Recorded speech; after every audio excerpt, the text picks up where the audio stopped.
Alright guys, in today's Yu-Gi-Oh video, I'm going to be showing an ex-Yu-Gi-Oh content creator modern Yu-Gi-Oh cards. And you guys are probably wondering, yo, Sam, who the heck is this ex-Yu-Gi-Oh content creator?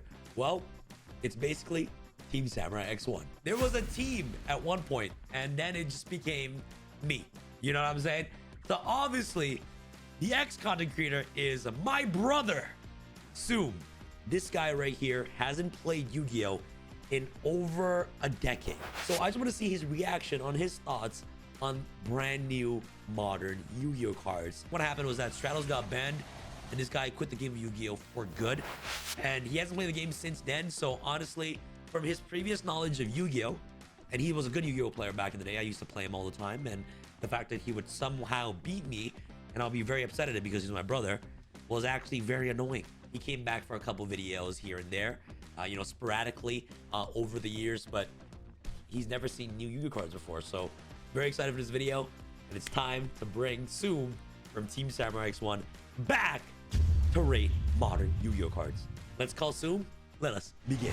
What's going on? What's up, guys? Welcome. Good to see y'all. Oh man, yo, listen, Soom. The last time you've been on the channel is when it was probably Duel Night, right? It's probably Duel Night when I won. You won, eh? Are you sure you won that episode or what? Wait, you won? I'm pretty sure. You won? I'm pretty sure. Yeah, I beat Jesse, Steven, I beat everybody. Are you sure, bro? Yeah, I think so. A lot of people did not know that you were actually part of Team Samurai X1. Yeah, Team Samurai X1 started what, 2012? I was right there. I was rocking the Stratos. Yeah. Respected the Hero World and Bubble Beat, Blade Armor Ninja, and 2015 was when they banned Stratos. So that was when I also hung up the jersey of Team Samurai. Wait, you remember when they banned Stratos? You remember? I think it was 2015. Wait, right? It was when they banned him. No, it was 2013, Soom. You literally quit the year after. Really? Yeah. Oh, maybe I played like Inzectors or something, like Hornet. Yeah. Inzector Hornet. Yes, that was 2010. That was the Order of Chaos. And then you started playing Bubble Beat back in 2012, 2013. Because yeah, originally... Bubble Beat was my deck. Because if you guys go back to the archives of the channel, the very old videos, you can see Soom doing deck profiles on like the Bubble Beat deck and like even the Gemini Heroes, where you play like Neo's Alias, activate Gemini Spark, tribute Neo Gemini Alias. Spark, Yeah. Miracle Fusion, Shining. I remember. Yeah, Soom literally played Yu-Gi-Oh back in the day. Like he was literally my testing partner. We would play Yu-Gi-Oh literally every day. And at one point and at one point he would slowly start to become better to me. Start to become a little bit better than me, and then Stratos got banned, so I was like, thank you God, this guy was gonna take over. I truly believe Soom. I truly believe Soom was gonna be better than Jesse Khan, to be honest. You know, Soom, you and Jesse are the same age. I listen, man. Jesse's lucky because if I kept playing, I would be all over the Yu-Gi-Oh highlights. I'm telling you. So just so the viewers can get to know a little bit about you, your favorite deck is Heroes, right? Elemental Heroes. Okay, so that was your favorite deck of all time. What's your second favorite deck of all time? Honestly, if you remember Dino Rabbit, yeah, Rescue Rabbit, okay, into Sabersaurus, that was a really good era for me. So you remember Drak Guaiba, Attack, Forbidden Lance, summon Guaiba from the deck, make Dolka. You remember Lagia. Dolka, Lagia. You remember the power of Forbidden Lance, how it was able to interrupt the format. How many life points did Forbidden Lance drop the monster by, Soom? If you remember? 800. I remember. Okay. But it made it unaffected by spells and traps, right? So, yeah, so why was that important back in the day? So, for example, cards like, Dimensional Prison, maybe like Fiendish Chain, Bottomless Trap Hole, like Torrential Tribute, like you summon, your big guys and then they'll Bottomless. But if you use like Solemn Warning, you can't use Forbidden Lance. Yeah, so you remember. So you're the goat. So you I was still the player, man. Okay, all right, guys. So Soom remembers some things about Yu-Gi-Oh! Before he quit. He remembered Dino Rabbit. His second favorite deck is Dino Rabbit. Okay, what's your third favorite deck? I actually remembered the Inzectors. Yeah? Inzector Hornet, Inzector, I forgot what, the Dragonfly. Oh, Dragonfly! Yeah. And then just keep popping. Or I like the wind-ups, when you would just loop the hand. You just take cards out of people's hands. Yeah, Wind Up Hunter. And, Wind Up Hunter. Yeah, Wind Up Hunter and Wind Up... Yeah, is Wind Up Hunter? Yeah. And then like the rat or something. Yeah, Wind Up Rat. Okay, and how do you stop that combo back in the day? Do you remember how to stop the combo or no? Like, what's one card that's used to stop the combo? Max C. I remember Max C. Oh, so you remember Max Come C, on. eh? You remember Max C? Max C, Effect Veiler, Hand Traps. A Max C back in the day was like $100. And back in the day, I was like 10 years old, so you couldn't afford it. You could afford it. Yeah, you and I didn't have Max C until it got reprinted in 10. Yeah, and it was like a common or something, or a super. Oh, okay. I remember. Okay, all right, Soups. Today, I'm gonna be showing you some modern Yu-Gi-Oh cards. So cards that you probably never heard before. And I want you to tell me if you think this card is good or this card is bad by just reading the effects, okay? Pot of Desires. Okay, so I know Pot of Greed, which is just draw 2 free cards. Okay. Pot of Avarice, I believe, is like you get 5 cards in the graveyard, get 5 monster cards, put in the deck, shuffle, draw 2. Pot of Desires. Banish 10 cards from the top of your deck, face down. Face down? What does that mean? Draw 2 cards. You can only activate 1 Pot of Desires per turn. Okay, my honest first response is, I think this is Pot of Greed banned or no? Pot of Greed is currently banned right now in the TCG. Okay, yes. okay. And OCGs. Okay, so it's banned everywhere. It's banned everywhere. It's banned everywhere. Okay, so obviously a card like this, I actually think this card is actually amazing. And I'll tell you why. Because I know, like, back in the day, banished cards weren't really good. Or if they were banished, it's like you could never use them. Yeah. But I'm sure there were cards that you can, you know, take cards out of the banish and bring it back and blah, blah, blah. And maybe 10 years later, Yu-Gi-Oh! Probably has those kind of cards. So I'd say this card's pretty broken. It could probably open doors to some more plays in the banish pile. So, just a little quick note. Banishing cards face from the top of your deck face down is not the same as banishing your cards from your deck face up.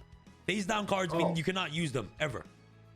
Ever. Okay, so they're banished for good. They can never use it ever again. So it's not like you can go Pot of Desires, banish 10 cards, 10 face-up cards, and you can trigger, like, for example, do you remember Dragon Ruler? Dragon Ruler of the Dragon Ruler of, like, do you remember Dragon Ruler Blaster? Blaster, what? Redox, Tempest, Redox, Tempest. Do you remember that? Yeah, the green, red, blue, all the different dragons, the colors. So do you remember, like, do you remember when you used to play Dragunity, right? Yeah. And you used to play Dragon Ruler Tempest? And Tempest says that when this card is banished, you get to search a Wind Dragon from your deck to your hand. And you get another Tempest. I'm not sure if you can search another Tempest, but you can search for Lightning. That gets you Tempest, right? Do you remember that? Yeah, I remember. So Pot of Desires doesn't work like that, where it banishes the monsters face up. It actually banishes the monsters face down, and it's so their effects won't work. So like, none of their effects will trigger. There's no cards in the game that triggers their effects when it's face down. Like, it's just like a little context for your argument there. You know what I'm saying? Okay, so this card sucks then. It's completely terrible because if Yu-Gi-Oh is still having 40 cards per deck, you just got rid of literally 25% of your deck. Yeah. And if you're saying you can never use these 10 cards again, then honestly this card sucks. Okay, so like, do you think it's a neg or it's positive? Like, is it a neg? Do you know what going neg means in Yu-Gi-Oh? Remember? How? Of course. Okay, so what does going neg mean? Like, from what you remembered? So for example, if you use like Pot of Greed, you +1 because you use a Pot of Greed and you're getting an extra card in your hand. Yes. Okay. Okay. So this would, I think it's a risky, but I think it's too risky. I think it's still a neg because you're still losing 10 cards that you probably need to make more plays during the game. Okay. This card sucks. Okay, so how much are you negging? Like 11. No, like 11. 11. So you're neg 11. Pot of Desires, neg 11. Neg 11. Yeah. Wow. Because you're negging the Pot of Desires and then you're losing. You're banishing face down 10 cards. Oh, okay. Okay, so you activate Pot of Desires. You banish 10 cards. Okay, that's like you lose 10 cards immediately. It's gone. It's gone.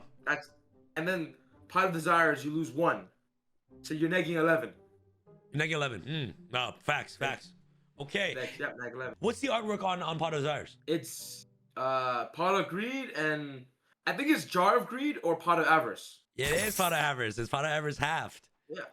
Come on, I know my cards. Okay. So overall, you think this card is absolute ass? This card is not good, and I would rather get Pot of Avarice. Pot of Avarice banned? Pot of Avarice is not banned. It's actually a 3. See, that card's better because you're actually bringing graveyard cards to your deck, and you +2. So this card, I wouldn't. If I made a deck, I wouldn't put any of these in my deck. Okay. So final verdict: this card is not good. Not good. Terrible. Neg 11. Neg 11. Okay. All right, Soup. So, Pot of Desires, right now, this card is actually a very broken card. And you are incorrect. Why? The thing about the differences between Pot of Greed and Pot of Desires is that Pot of Greed is splashable in every single deck. So Pot of Greed is splashable in every single deck, and that's why it's banned, and it's obviously a free +1, while Pot of Desires has to manage 10 cards, you know, from the top of your deck to draw 2 cards. In a deck that actually utilizes 3 of every single card in your deck, you banishing 10 cards to draw 2 cards is a huge upside. But what if you banish? What if you don't? What if you end up banishing 3 of what you need? The chances of that or is 2 like of them. the or chance. 2 of them. Then you still at least have 1 of them in your deck. For example, See, I think it's too risky. You think it's too risky, right? That's what I think. Because then, let's say you lose a match, you blame the Pot of Desires. Honestly, like, oh, Pot of Desires banned my Heavy Storm or something. Yeah, that is actually a risk that players are willing to take. But the fact that you draw 2 cards, Zoom, 2 cards true. for free. True. You feel what I'm saying? In a deck, yeah. that utilizes 3 of every card. So you're playing, let's say you're playing Fire Fist, right? You're playing 3 Tenki, 3 Bear, 3 Gorilla, 3. Desires become absolutely free because mathematically, you banishing 3 of every of the same card is mathematically just near slim to none. You know what I'm saying? I'm not saying it's not possible, but it's very slim for that to happen. So obviously players will take that over 100,000%. Like for example, players will take that over the starting off with 5 cards in opening hand because you know how important it is having that 6 card, right? Like you know back in the day in gold format, how you choose like you always want to go first, right? Can you draw the 6 card first? Because you draw the 6 card first. So obviously now like having that same mentality where Pot of Desires is actually you know, in today's meta game where we only draw, we don't draw on the first turn, you draw Pot of Desires, you're drawing 1 free card for free. You're drawing 2 free cards. Is this card limited or can you play 3? You can actually play 3 Pot of Desires in your deck. But no one does that, right? Because people actually do that in like certain decks, like 60 card decks. Because that's you know what I mean. Yeah, 60 card decks, that's definitely doable. But some 40 card decks will actually play 3 Desires because they just want to draw cards. The only downside about this card is that you're playing 3 Desires in your deck. You have a risk of drawing Desires into Desires. Which I remember like Pot of Duality. You don't want a lot of Pot of Duality in your hands. Yeah, exactly. Right? Because like you can only activate one of it per turn, right? Turn. So obviously this card is not bad, but it is not broken right now in the format. But it is not a bad card. It is not ass. Okay. Yeah, like if your deck is currently in the meta right now that plays 3 every single card, you will want to play 3 Pot of Desires. So it can kind of like speed out your deck a bit more where you're just trying to like, you know, draw into your resources, right? So like the whole thing of Yu-Gi-Oh is that you know that there isn't a lot of cards that give you costs, right? Like cost to activate, unlike Magic the Gathering and stuff like that. So Pot of Desires being one of the very first cards that actually gave a cost to drawing cards made players like kind of like, okay, you know what? If we're playing 3 every single card in our deck, Pot of Desires might be a good trade-off to draw 2 cards. None of the top decks plays this card currently because right now in Yu-Gi-Oh, there's a lot of like one-off pieces in the deck.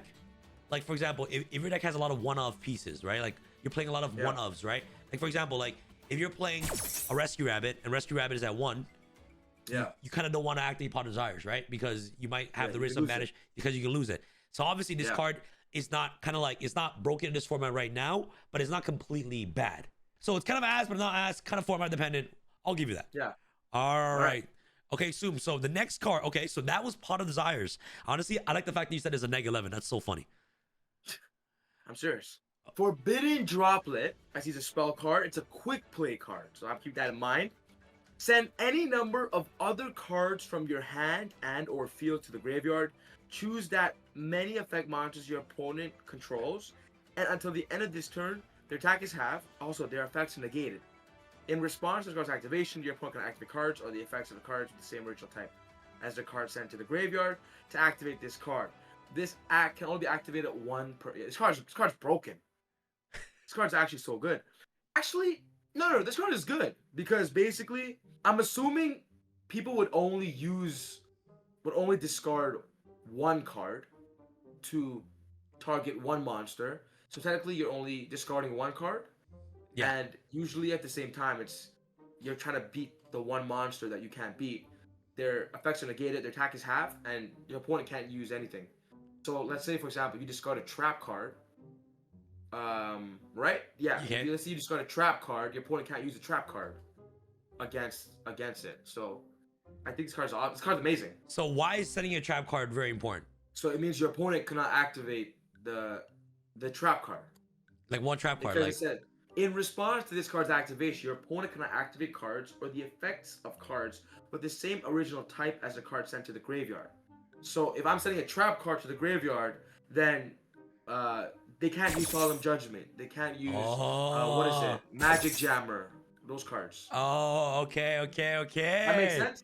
Yeah, it makes sense. Okay, so you think this card's broken? I think this card's pretty broken. I think the card's broken. Okay, is it broken? So this card is actually really broken. And it's a quick play, so you can play it on your opponent's turn. You can also play it in between attacks or in responses and chains. Yes. So I know the power of quick plays. So you think this card's insane? Like, okay, like where do you think this card stands on the ban list? Is it limited, semi-limited, at 3, or is banned? I think it's limited. 1. You can play 1. You play 1 Forbidden Droplet in your deck? Just 1. Yeah. Okay, so this card is actually broken, and it is at 3 currently. How much is this card? Oh, so basically the way Modern Yu-Gi-Oh works, Zoom, is like you can literally build any deck for cheap. Every deck is cheap. Oh. There's like 10 different rarities of this card.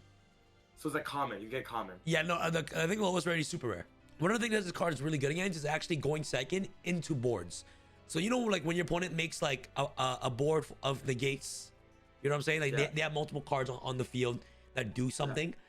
And you know, when you start with 6 cards, when you activate Forbidden Droplet, let's say you normal summon Stratos, right? And you go normal summon Stratos, and your opponent goes activate Effect Veiler. Yeah. To stop Stratos, right? Stop Stratos, yeah. You can go activate Forbidden Droplet, send Stratos to the graveyard, right? They can't respond with monster effects. You can negate any monster on your opponent's field. Yeah. So think about it. You normal summon Stratos, you go effect. They activate Effect Veiler. Yep. You chain Forbidden Droplet, send Stratos to the graveyard. So I still get my search. So you still get your search, and not only do you get your search, but you also get to negate a card on the field. So imagine back in Bumblebee, you're able to do that. And then like you send it to the graveyard, search Bowman, set everything, special Bubbleman, activate Call of the Haunted, bring back Stratos, and continue comboing off. How crazy is that? Because you can send any number of cards to your hand or field. So yes. That's broken. That's broken. So imagine your opponent has like 5 monsters, like they have 5 monsters of 5 negates. You can normal Stratos, effect, and they have 5 monsters. You activate Forbidden Droplet, send Stratos, send 4 other cards in your hand, negate everything. That's broken. Yeah, how crazy is that? So what if you discard a monster, spell, and trap? That means your opponent can't use any of that for the whole turn. No. They can't use that to respond to it. Oh, okay. Yeah, that's pretty. Because that's still broken. Yeah, that's insane, right? They Especially can't. If they have 5 monsters. Let's say, yeah. And on top of that, not only is it negate, but it also is kind of like a damage, like an attack manipulator, the damage step. So it's like it works as a forbidden lance. It halves the opponent's card too. Yeah, it halves it, and no, it doesn't lose by 800. It halves it. Halves it. Wow, which is probably more than 800. Yeah, exactly. Literally. So card's insane. You think it's insane? So like, there's forbidden lands. I know there's forbidden chalice. So this is the best forbidden. I think so. I think it's one of the best. It's definitely up there for sure. Storming Mirror Force. I love Mirror Force. Back in the Yugi days. Yeah. I actually remember when Mirror Force came off the ban list, and it was like a staple in everybody's deck. Yeah, it was crazy back in the day. Eh? You know what I'm saying? When an opponent's monster declares an attack, return all face-up attack position monsters your opponent controls to the hand. Yeah, this card sucks. I'd rather play Mirror Force because. Actually, wait. Imagine you have Stardust Dragon on the field. Imagine Stardust Guardian. Imagine you have cards like Synchros, like Stardust Dragon. Yeah. Like Mirror Force. Stardust can stop the Mirror Force, but Stardust can't drop this. Yes, correct. It's like compulse. A bunch of compulsory. Yeah, hey. So what do you think? Compulsory evacuation device. Yeah, I know that card. Yeah, hey. Okay. This card's nice. Cards. I'll play both. I play Mirror Force and this, just in case. Okay. So you think this card's broken? Yeah, because it will turn to the extra deck. Yeah. Okay, so it obviously bypasses the cards that like are indestructible, basically. Basically. So cards are indestructible. Like, for example, cards like Stardust Dragon. Stardust Dragon can negate Bomb the Strap Hole. Stardust Dragon can negate all these other cards. You know, for example, like let's say, you know, Shining triggers off when it hits in the grave to add the heroes from the Banish Zone. Do you remember Shining? Yep, gets 2 heroes from the Banish Zone back to your hand. I know. Yeah, so I remember, this like, just returns it. So it's like a massive compulsory evacuation device. So you think this card's broken? Okay, it's obviously circumstantial. So I'm not saying it's broken like forbidden. What do you think is good? But I think it's good. I think it's good to have. I think this card's solid. Okay, all right, so you think it's solid. So right now in the current modern Yu-Gi-Oh, this card is actually ass. Why?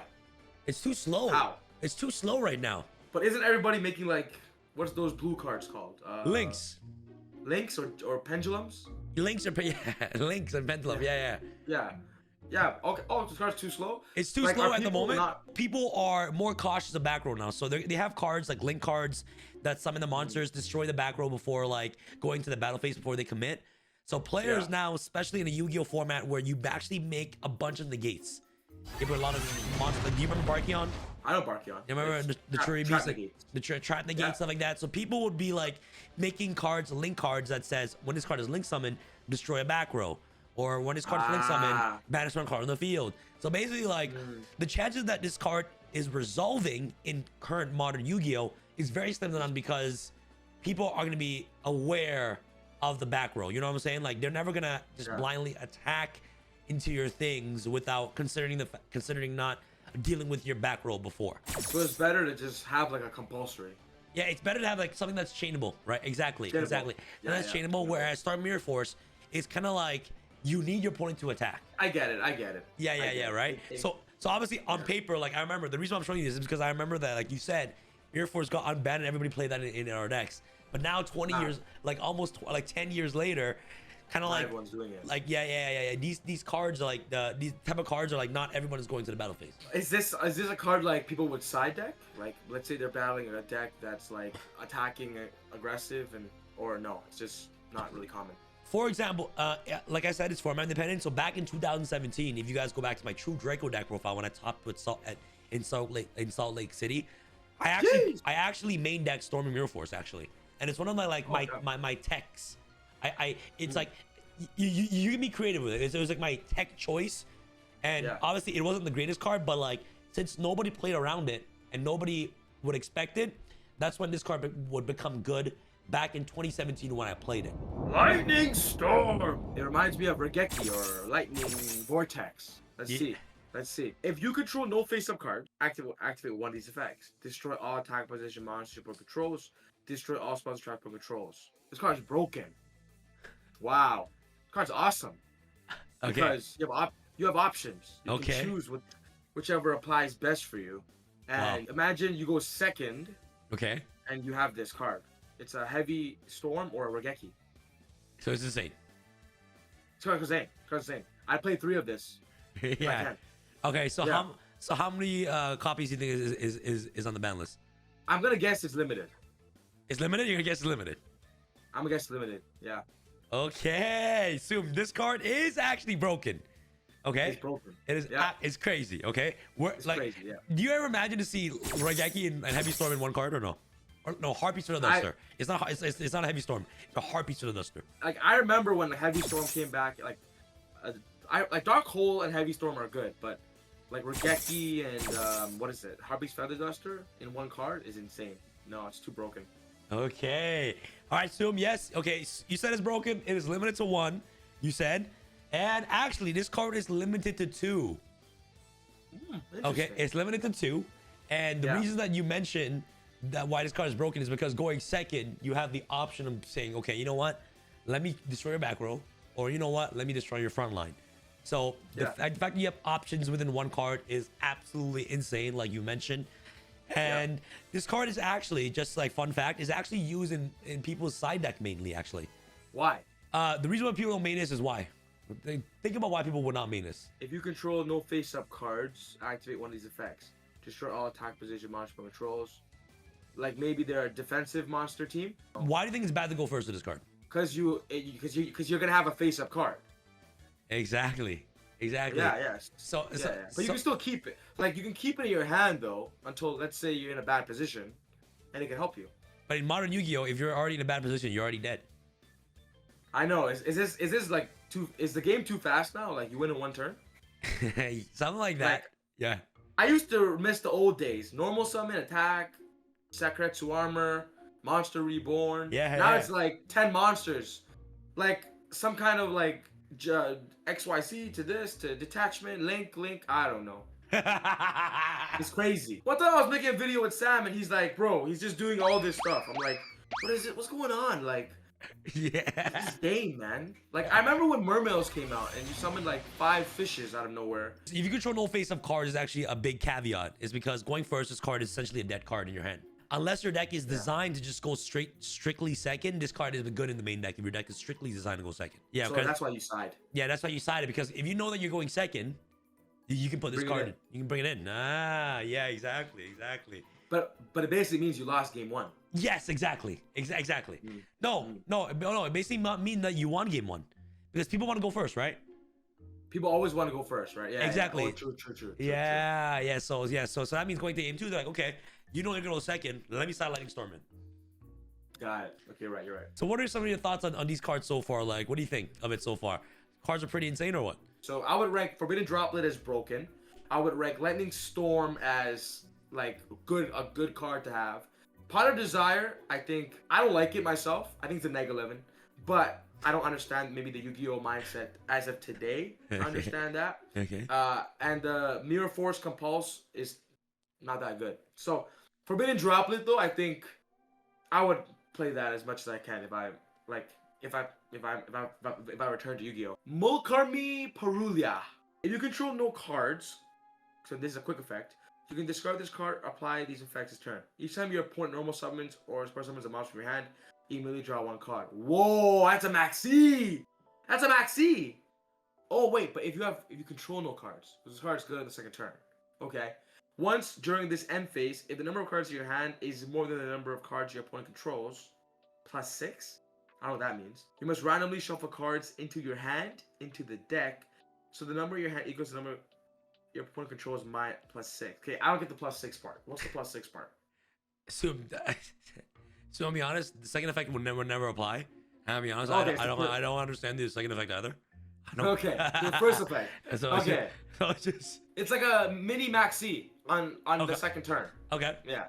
I want you to read it again. Each time your opponent normal or special summons a monsters from the hand, immediately draws 1 card. Oh, this card sucks.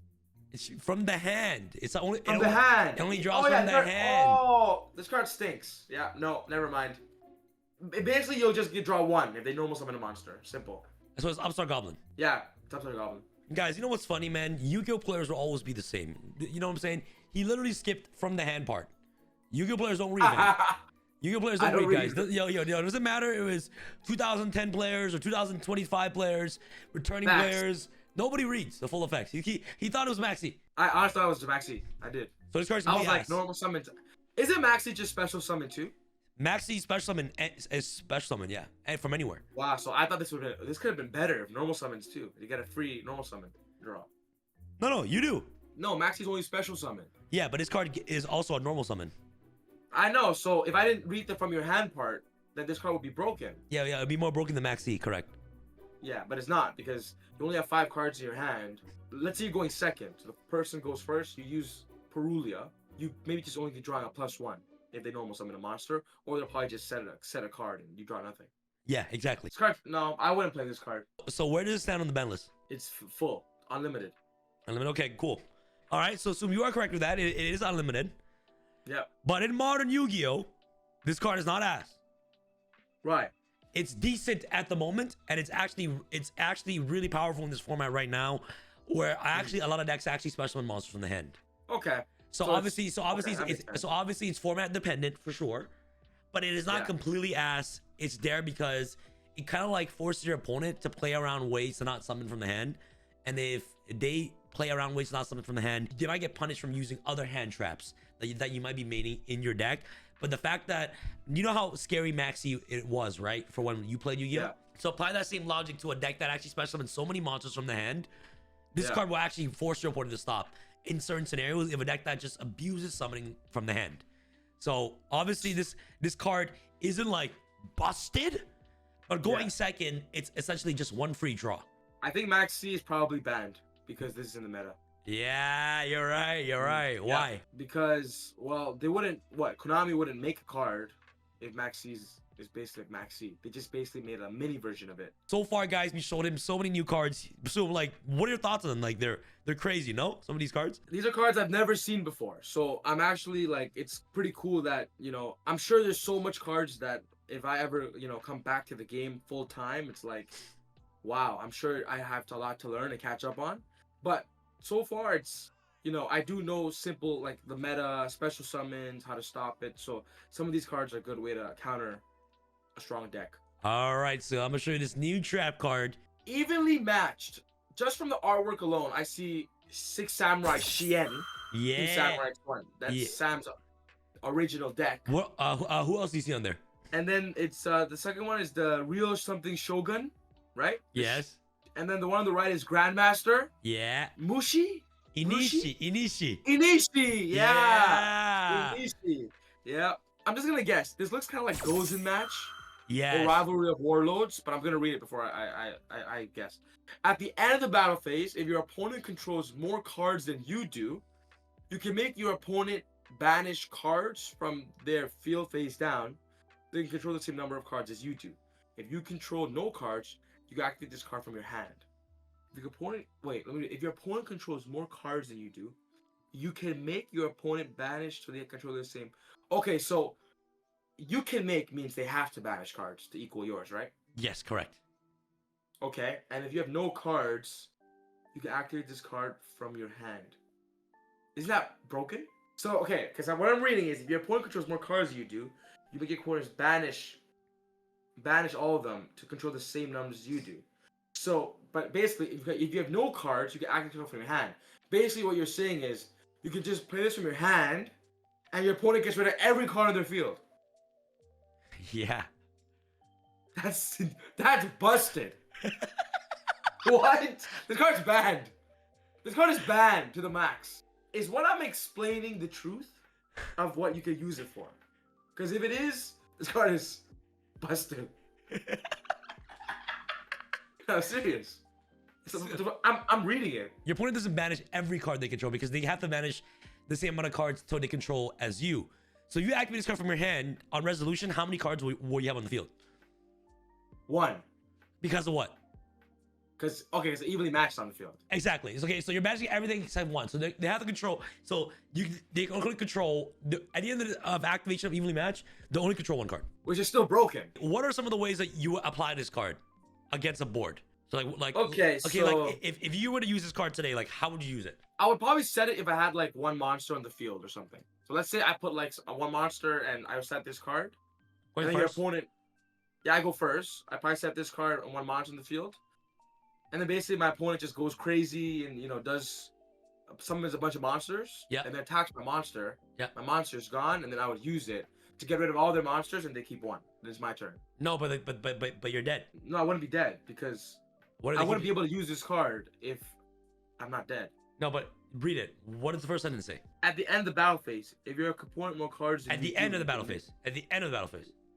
Yeah, so I'll assume, yeah, maybe I might lose a lot of life points, but I might not lose all 8,000. Okay, but the same logic applies for Mirror Force. But what did they pop it before they go battle phase? Maybe I keep it in my hand then. I'll just keep it in my hand. So you think this card is banned? It's banned? I think this card is banned. Yeah, and it's banned. Busted. It's banned and busted. Okay.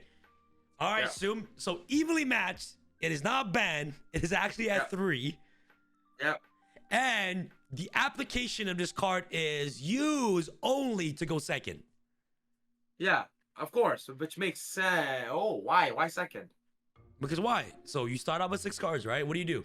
Oh, what do you do? Because you want to see what your opponent does. Okay, so what do you do? So you start 6 cards. So now it's your turn. You have evenly matched your hand. Like, what do you think you do? I pass. No. What do I do? Enter battle phase. At the end of the battle phase, your opponent. Oh, you can use it anytime. Oh my god. No. You use it at the end of the battle phase. So your opponent has a full board, right? Where do you go first? So I summon a monster. No, you don't summon no monsters, bro. I just say it. I enter battle phase. Yes. Okay, I draw 6 cards. My opponent has a monster and 3 trap cards face down. Yes. I enter battle phase. Yes. Enter battle phase. Yes. Evenly matched. Yes. Oh, that's broken. That's broken. They should ban this card. The only thing stopping it is Trap Jammer and 7 Tools of a Bandit and Solemn Judgment. I'm telling you. Card's broken. Or Naturi Beast. That is so funny. That is so good. Naturi Beast, guys, saw this. Naturi Beast stops spells, man. Oh, yeah. What is it? Greco? Naturi... Barkion. No. Barkion. Greco. What? Yeah. Barkion. So even match is broken. It is actually used in the side deck. And some decks, well, honestly, it's a very underrated card right now. Not a lot of people use it. A lot of people use Lightning Storm more than Evenly Match. Because sometimes decks nowadays that if you don't kill them on the turn, they actually might have a chance to kill you on the clapback. So the battle phase actually becomes really, really important. But if your deck can actually set up a crazy board after the battle phase, Evenly Match becomes absolutely busted in your deck. Especially now in the format where there's not a lot of Omni Negates. Since in the format there isn't a lot of Omni Negates anymore, modern Yu-Gi-Oh! Evenly Match will become broken against those decks that are like playing a lot of traps, you know, playing like 5 traps, set 5 traps. So imagine you're playing a trap deck. Yeah. Enter battle phase Evenly Match. You lose 4 spells. You lose all your background. Wow. So you think on the scale of every single card I showed you, you think this card was like the most busted? No, I put it under Forbidden Droplet. Forbidden Droplet is the best. Okay, that card's crazy, right? Overall, I think that the game of Yu-Gi-Oh! Today, I think it's just too complicated. Yeah, it's too complicated. It's too like, why? Like, why do you say that? It's like, imagine an 8-year-old kid trying to learn Yu-Gi-Oh! Yeah. But deep down, it's like, how is he gonna know to call battle phase to use Evenly Matched? Like, yeah. Like, when I grew up, it was just Celtic Guardian, Winged Dragon of Ra, Tribute for Dark Magician, Magician's whatever, Rod, to get 500 life points, Reinforcements of the Army. Like, it's just so simple. Now it's, oh my goodness, I can sacrifice Stratos with Forbidden Droplet, and then I still get the search, and blah, blah, blah. It's too much. Make it simple. Yeah. Honestly, yeah. It is obviously, Yu-Gi-Oh! Is not what it used to be from when you know it. It's a bit more, it's actually more complicated than that. It's actually really, really hard to play. So yeah, it's hard to play. Yeah, but like, see, even you know the fact that you can just enter battle phase without normally summoning monsters is crazy. And you played since, and you played since 2013, right? You quit in 2013. So the fact that see guys, it kind of like messed with his mind a bit. He's like, yo, wait, do I normal summon and I go battle phase? Like, see, he didn't know that going second, we can just enter battle phase without even normal summoning, right? I'm sure in competitive games, you really need to be a smart player to be successful in Yu-Gi-Oh! You can play for fun, but if you want to win, you gotta really be smart. Yeah, exactly. Like, this is like a chess game, bro. Like, Yu-Gi-Oh! Is like a chess game. It's a chess game. It's a chess game nowadays. And the fact that the really good players really excel and the really bad players are really bad. You know what I'm saying? That was really, really fun. Maybe we'll do it again. You know what I'm saying? Guys, if you enjoyed this type of content, let us know in the comments below. What are the chances you come back to Yu-Gi-Oh! After reading all these cards? 0.